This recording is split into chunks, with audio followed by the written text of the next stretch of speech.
What if I told you the most flavorful vegetables you've never tasted are the ones your grandparents relied on to survive? Growing vegetables wasn't a hobby, it was survival. Families depended on their gardens to feed themselves, planting heirloom varieties chosen for rich flavor and resilience, not for shelf appeal. Let's uncover these 15 lost and forgotten heirloom vegetables that have fed families through wars, winters, and hard times. 15. Brandywine tomato, the summer jewel of American backyards. Long before tomatoes came stacked in sterile plastic cartons, America had brandywines. Misshapen, sun-warmed, and bursting with juice, these tomatoes were a backyard staple from coast to coast. You didn't pick them for their looks, you picked them for their soul.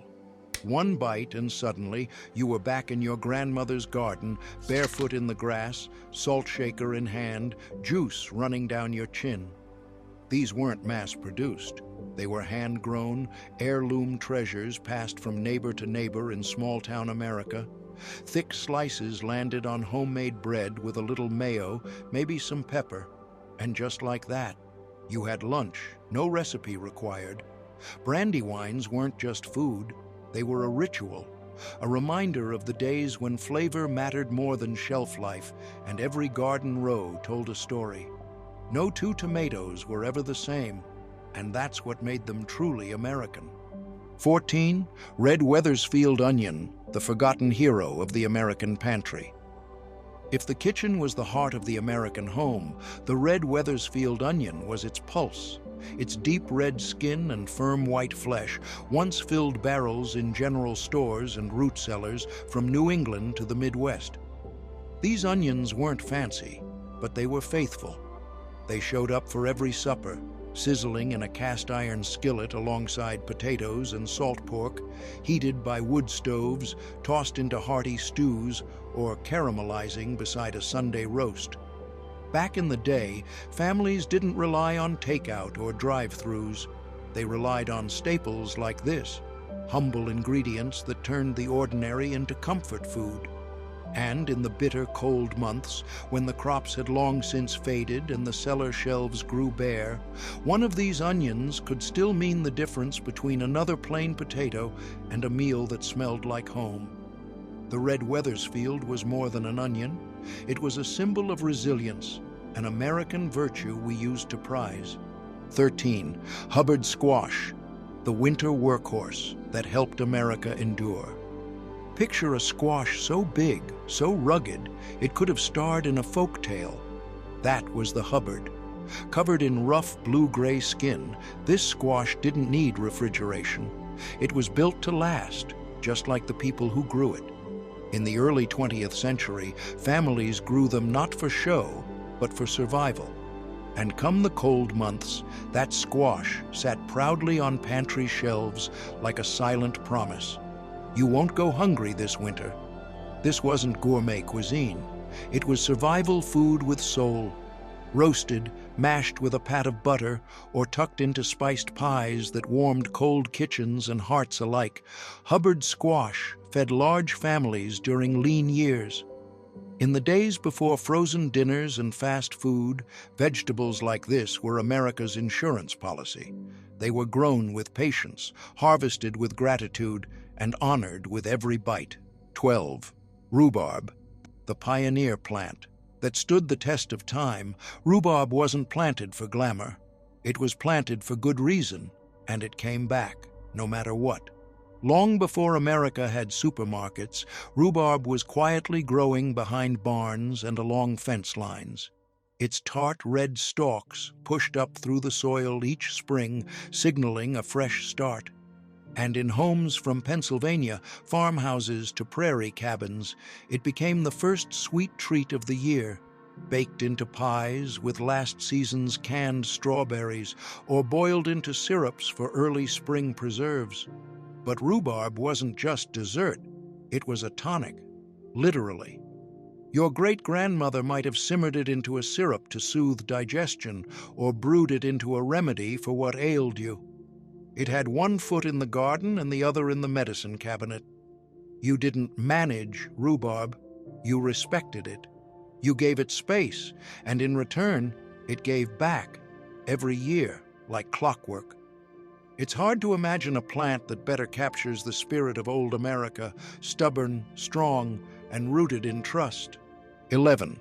Golden Bantam corn, America's original sweet corn. Back when front yards were gardens and neighbors still traded baskets over the fence, golden Bantam corn was the golden standard. Introduced in the early 1900s, it quickly took root in American soil and hearts alike. Its kernels, sunshine yellow and buttery soft, didn't need sweeteners or special seasoning. Just boiled water and a pat of butter were enough to turn dinner time into a summer memory. Golden Bantam wasn't about novelty, it was about reliability. Open-pollinated and true to seed, it could be replanted each year, making it a generational crop, passed from grandparent to grandchild, farm to farm, season after season. Kids would race through fields of towering stalks, peel back the husks, and bite in raw, grinning with mouths full of milky kernels. Adults would line up ears on the grill while fireworks popped on the 4th of July. This was the taste of America, shared on porches, celebrated at county fairs, and remembered long after the last harvest. 10. Scarlet runner beans, the climbing classic that colored early American gardens. These were not just beans, they were living art in a garden.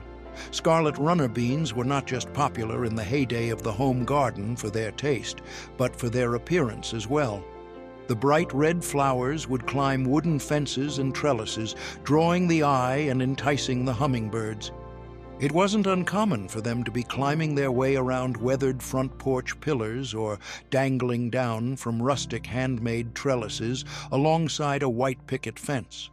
But the charm extended beyond their appearance. These beans nourished families, fresh as they stood in the full sun of summer, dried for rich soups in the winters. Your grandparents surely picked them on hot afternoons while sitting on the veranda. They were practical and poetic, in bloom, in survival, in all of America. 9. Fish pepper. The fish pepper is not just a plant, it's something of an under-the-radar contribution to America's culinary history.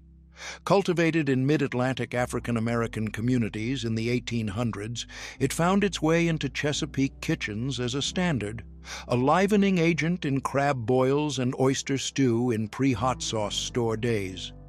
With beauty as strong as flavor, its cream and green mottled leaves were a work of art, while peppers colorfully ripened in gradual flowing change from pale to fiery red. Almost lost, the fish pepper lived on through hushed family tales and whispered seeds from generation to generation. Planting it today is an intimate act of defiance, resistance, and commemoration. It's America's flavor, passionately guarded and enthusiastically shared. 8. Dragon carrot. When having your own root cellar was as necessary as having a refrigerator, the dragon carrot added color to America's kitchens. With their dramatic purple color and fiery orange center, they resembled something from a fairy tale. During lean times, such as the Great Depression, however, they were also comforting. Their spicy sweet snap brightened dull meals and transformed bland dinners into something special. They were grated over slaws, roasted in butter, or dug fresh from the ground. Dragon carrots let families know that beauty persisted, even when cash did not. Today, we sing the praises of their antioxidant-filled pigments. Your grandparents, however, did not require a study to recognize an exceptional vegetable when they bit into one. These carrots were as assertive as the individuals who cultivated them. 7. Snowball cauliflower, the vintage whitehead that fed generations. Long before cauliflower found itself in the low-carb spotlight, it was the unsung hero of the kitchen in America. Snowball cauliflower was dense, bland, and terribly versatile. It wasn't glamorous, but it filled stomachs. Your grandmother might have drowned it in cheese sauce or cooked it in stews that lasted for days. In the vegetable patch, its snow-white heads resembled snow having settled in between carrot and bean rows. It was an unfussy vegetable that only required good dirt, gentle fingers, and a dependable apron. When something had to both be lovely and useful, Snowball cauliflower fit the bill. 6. Red Russian kale, the cold hardy green that traveled through time. In days prior to the #generation of superfoods, Red Russian kale was working its magic already. Its tough, purple-veined leaves endured frost, shook off snow, and rebounded after each harvest. Your grandparents did not boast about kale. They just knew that when other greens quit, kale would feed them. Pungent in garlic sauce, added as an ingredient in soups, or raw when young and fresh, this kale was as reliable as the individuals who cared for the garden. Today we are concerned with its vitamins and minerals, but in those days all that mattered was that it arrived, in the same way that America's finest generation always did. 5. Cylindra beet, the elegant beet that made slicing and pickling easy. Cylindra beets were not round, they were long and thin, like Scarlet cigars. That made them simple enough to slice, pickle, and can in jars, full of them, that crowded pantry shelves like jewels. But their magic did not end there. They had rich, earthy flavor, with just the slightest hint of sweetness. The greens, sautéed with garlic and vinegar, they could make meals feel satisfying even in times of little meat. These beets showed families how to harvest every bit of a plant and how to make it last. Waste not, want not. That was the rule, and Cylindra beets made it simple. 4. Straight 8 cucumber, the backyard staple that once ruled American salads. The straight 8 earned its title from its dependable shape, long, straight, and ideal for slicing.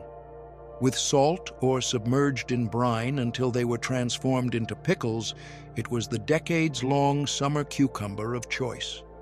You'd have them on church potluck tables, in mason jars, or suspended in ice-cold vinegar water on the hottest July afternoons.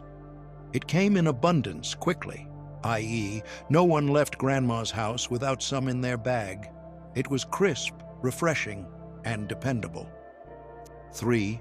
Perkins Long Pod okra, the southern favorite that brought warmth to the table. Okra wasn't just something to eat for many families in the South, it was an identity. Perkins Long Pod adorned porches and family plots throughout the South. The pods were long, tender, and produced soon, so they were first choice for frying, stewing, and pickling. Children ate them coated with breadcrumbs. Elders touted its healthful values and planted them year after year. The prickly leaves, the heavy stalks, greeted your eye as you approached the fence of a garden, and perhaps whoever did the last picking before dinner. Gumbo wasn't gumbo without okra. 2. Crenshaw melon, the sweet giant that once lit up American farm stands. The Crenshaw wasn't an average melon. It was the season of late summer.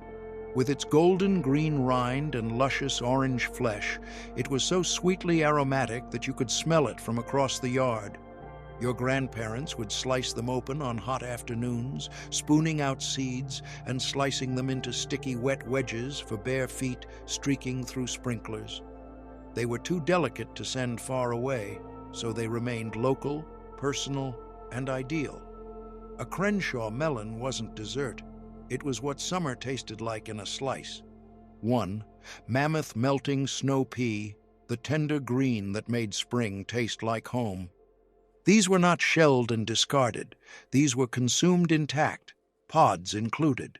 Sweet, crunchy, tender, mammoth melting snow peas were some of the first harbingers of spring's full return. Before even the tomatoes and corn, these small green explosions of life emerged through warmed-up dirt, eager to announce that something fine lay ahead. They were added to stir-fries, slipped into soups, or consumed directly from the vine by kids too impatient to wait for dinner. Their plainness was their brilliance. So what happened? How did we trade all this color, texture, story, and soul for waxy vegetables wrapped in plastic? For flavorless tomatoes and cucumbers that taste like nothing? Maybe it was convenience. Maybe it was cost. Maybe we forgot that food isn't just fuel. It's family, it's memory, it's joy. Which of these old-time crops stirred something in you? Was it the tomato your grandpa used to slice onto burgers? The okra your aunt pickled every summer? Or maybe it's something you've never tasted, but want to. Drop a comment, share a memory, plant a seed. And if this stirred your heart as well as your appetite, subscribe and come along. Let's bring back these vegetables, not just because they're delicious, but because they matter, one vegetable at a time.